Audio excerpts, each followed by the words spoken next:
Well, he's the Dean of Big Ten Coaches. He's Kirk Ferentz, and he's out here in Pasadena, whether it's football-related or not. Give me the best part of the last week or so out here. I think just being here with the team. It's really been exciting. We haven't been here. None of the guys on our football team have been here. So, for them to experience this is such a great bowl and such a great bowl tradition. That part's been great. And needless to say, not a lot of our guys have been in California an awful lot during their lives either. So, that's really a neat thing for them as well. At what point did you feel the team had gotten over the Big Ten title game loss? Probably somewhere midweek the next week. Certainly, the day after the game, we got the bid to the Rose Bowl, which helped an awful lot. But, there wasn't much to be said in the locker room after the game. And then coming back the next day, traveling back, the team was really hurt. And, it's because both those teams that competed that night. It was a great football game, extremely competitive, and both teams invested a lot, not only for that ball game, but for the entire season. So, you lose a game like that, there's not a lot that needs to be said. But, there's a healing process, and you get on. And, we started moving around a little bit that next weekend. And I think everybody at that point, the focus was on what the next challenge was. And that's a great thing about sports. Your players have talked about training camp. They felt that in training camp that this team could have a special year. Did you feel that in training camp? I know head coaches have to wait a little bit. Or was there a game that you felt? Yeah, I'd look backwards. Coming out of spring ball, our team worked hard. They had a good attitude. But, it wasn't like we had any special personality on the football team. But I do think, during the course of the summer, it started during summer conditioning work. And then certainly during preseason practice, I think we really started to develop some personality. It starts with our seniors. But we have a lot of underclassmen doing a really nice job as well. What do you see with Stanford when you watch them on tape? They're not the same as, but they're similar to Michigan State, Wisconsin. They're a very physical team defensively, very physical offensively. Needless to say, they've got some really good football players, on both sides of the football. Then you factor in special teams, too. McCaffrey's a tremendous running back, running the ball, catching the ball.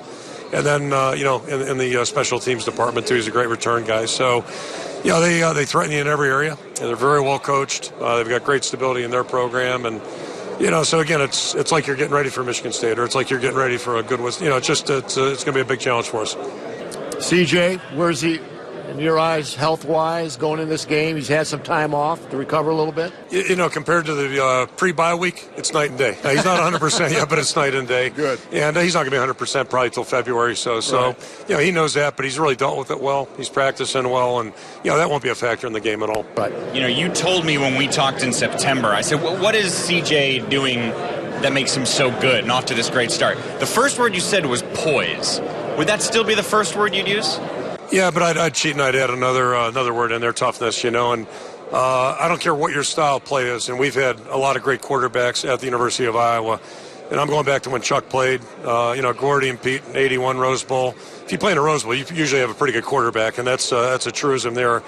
But whether you want to look at any of the guys, Matt Rogers, and then moving forward, Brad Banks, poise and then toughness. You can't play that position without that. And players really respond to that toughness and the poise aspect of it. It's mental and physical. CJ has those attributes, and we saw that early. But you really don't see those things till game time.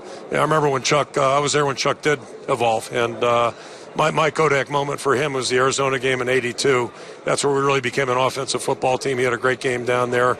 But I've seen him play with injury. And, it's typical. Great quarterbacks. They get banged around. They get it's a tough position to play, not only the mental part, but the physical part. And that's what the great quarterbacks have. So, CJ certainly, I think, embodies those characteristics, and that's why the team respects him so much. Before we let you go, this team, this town, the fan base as well as anybody. What would a win on Friday mean? Well, I'd start with the team. Just be so happy for the guys because they've worked so hard. But our opponent's done the same thing. You don't get to this game without being committed and working hard. And that's why we got such respect for them. You watch them on film; they've done their work too, and they're a championship football team. So, whoever comes out ahead, it's going to be a great feeling. It's going to be a great feeling for them. And but there'll be no losers in this game. It's going to be you're talking about two championship level football teams. We're thrilled to be in it. But, we're here to win the game. I know Stanford is, too, so it ought to be a great football game. Boy, that was a lot of coach speak there. From the caucuses are coming very soon in Iowa, so we've had a lot of commercials playing. Hey, we've won the Iowa Beef Bowl so far. That's a big win, That's right? the Beef Bowl. I didn't get the tally on that one, so I'm not sure if that's good or bad. Kirk, congrats on getting this far. Thanks so much. Thanks, Chuck. Congratulations, Kirk.